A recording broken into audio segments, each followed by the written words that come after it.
What's up, friends of the internet? We are here in Pangasinan. Welcome to a proof of life concept where I prove I am alive. This is the home of my grandfather and grandparents, my grandpa Filemon, my grandpa Roger, my grandma Cora. They grew up in Pangasinan. I'm 13 minutes away from my grandpa's house that he currently lives in with his nephew and sister-in-law. It was awesome to see. Grandpa's 89 years old. I cannot believe that. Where did time go? It was just yesterday he was picking me up from martial arts. It's just so crazy to see how he is now, and unfortunately my grandpa Roger's not here with us today, but Grandma Cora was here. Didn't get a chance to see her place yet, but I intend to do so. Really is interesting. We're about to go back to Gao in Quezon City with the Padilla clan. Shout out to the boys, shout out to the Padilla family.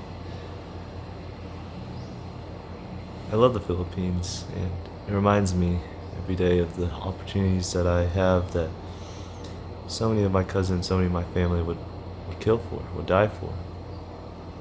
My grandpas both joined the Navy. They witnessed the American dream.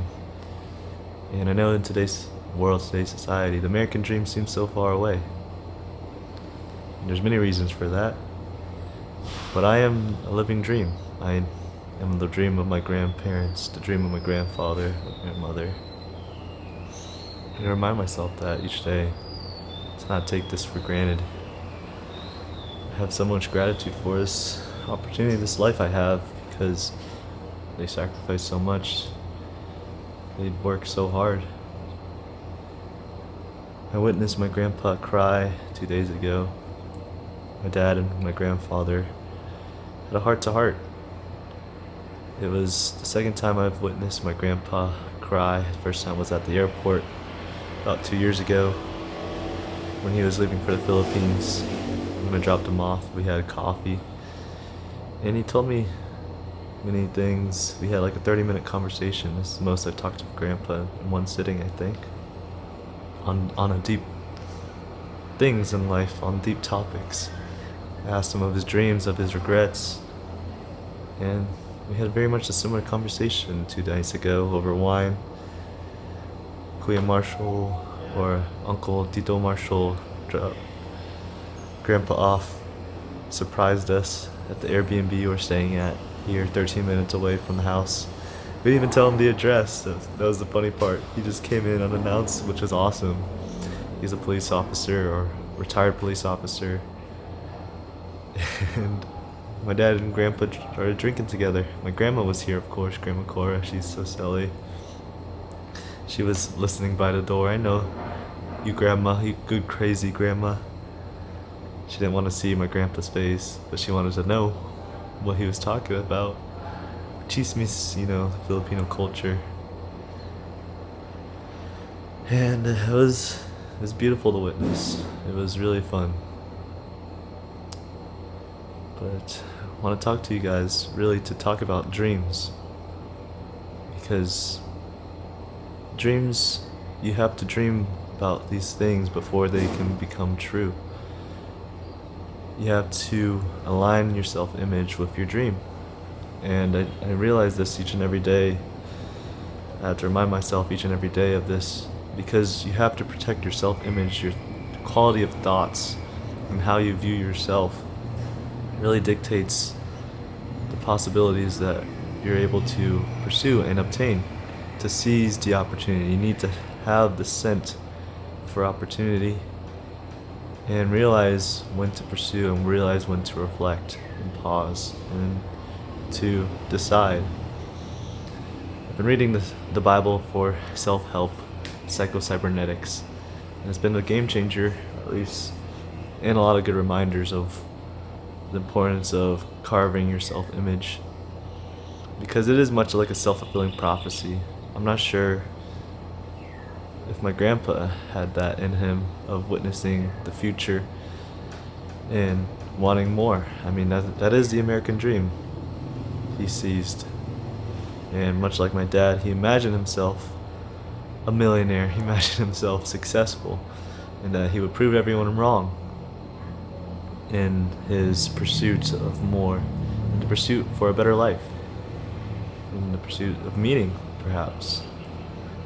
And here I am today, third generation, still pursuing a dream. I don't know if it's the American dream or my own dream of what I desire, but desire is so important. How you shape your desire dictates much of what you dream. I had a freaky dream last night, and I woke in the middle of the night, maybe it was like 3 a.m., and I saw like a shadow figure over there, but I think it was just my own imagination, because there's like the bathroom door was kind of like a darker shade than the wall. I was like freaked out and almost jumped out of bed. I think my feet got off the bed, and I was like, what did I even dream of? I dreamt of a lot. I think I had like 3 or 4, maybe 5 dreams last night that reflected my subconscious desires, and it was very thought-provoking, very profound, but I cannot seem to remember. We forget our dreams in the morning as we mourn. I think that's why we call it mourning, because we mourn for our dreams that we forget. How mornings rise. Hopefully it's not too loud. The sounds of Pangasinan, the motor, the streets. It's a busy street. Just witnessing the culture here is insane. Like, we were driving here to Pangasinan, and I'm jumping here, but I think it relates to me, because I'm Filipino, obviously. And we saw rice grains or rice on the side of the road of the highway, because they were drying the rice grains on the highway. They're drying the rice on the side of the highway. They had to sit there for like a few days at least before you can get them back. And it was interesting because it was the side of the highway. No one was driving over. They were all respecting the rice because they know how important the harvest is for the area, for the rice. And I know in America, people would not care. They would just drive on the rice grains or the rice because they don't care. I mean, who knows? But it's just a culture. It's very different. And it's interesting to see the differences between a rice culture and a bread culture, where bread is more individualistic and rice is more communal because of the work that is required to harvest. And that's pretty much what I think has shown the differences between Eastern and Western culture, although there's a lot of Western culture influence here. McDonald's, McDo, and other things, in Philippines, Catholic faith, Catholic religion. But there's so much to capture, so much of the meaning to capture here. And it's interesting to see how culture shapes your desire, your dreams. And like how the Navy came here really shaped a lot of Filipino men's desires to come to America.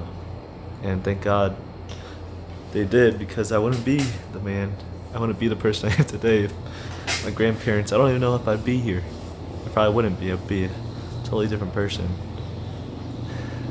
Not to get too philosophical, but yeah, I wouldn't be here. My grandparents would not have moved to America, and I'm lucky. I always think about this luck. Am I lucky? Am I a moral person just because I'm lucky that I was born into America, born to a good family, born with the environment, born in Virginia, born in the circumstances? But luck is persistence and positioning. Luck can only go so far, right? I mean, I'm a believer in free will. I do question if we do have free will. I'm a kind skeptic. But we need to have free will to shape our own self-image. We need free will to shape our desires. We need free will to shape our dreams. I think we are more real in our dreams because we are closer to our true desires. This freedom, this understanding of what is. Because by understanding more, I think we are more free. I have to believe this is true, because then free will would not be possible. I have to will it. I don't know if you watch One Piece, but it's like hockey. Luffy, he has dreams of becoming the king of the pirates, of finding pure freedom. And I think we all have the agency to pursue the highest freedom. Yeah. Freedom is understanding.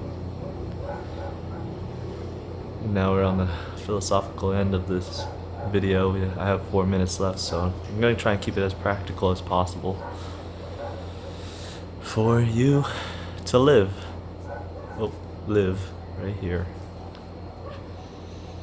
You must live the dream, because you are the dream. Subconsciously, unconsciously, consciously, you must be conscious to your dream, to make the unconscious conscious. That's what old Carl Jung said, or he famously says. We are our dreams. We are a reflection of our own desires.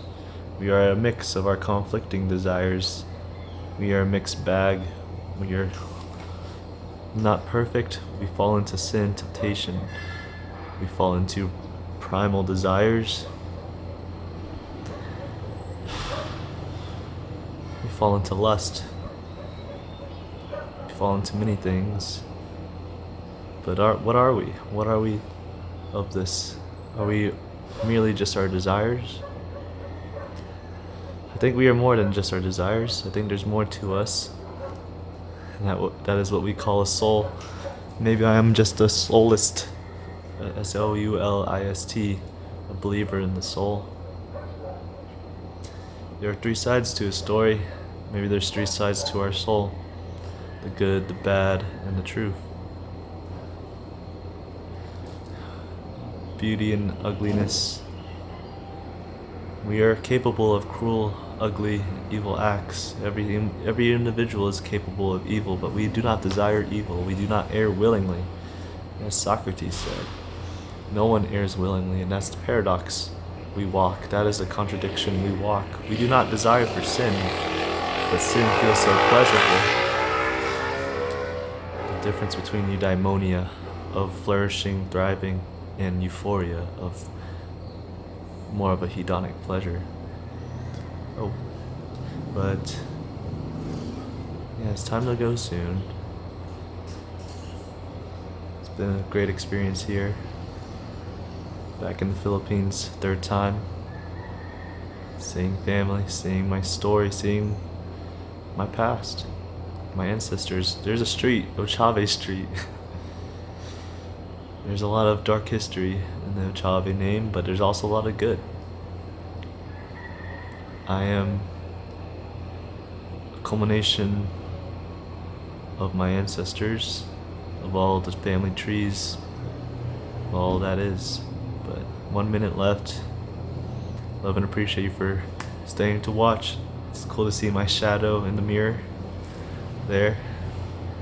It's a cool shot. Good job, Jake. Shout out to you if you're watching this back and editing it.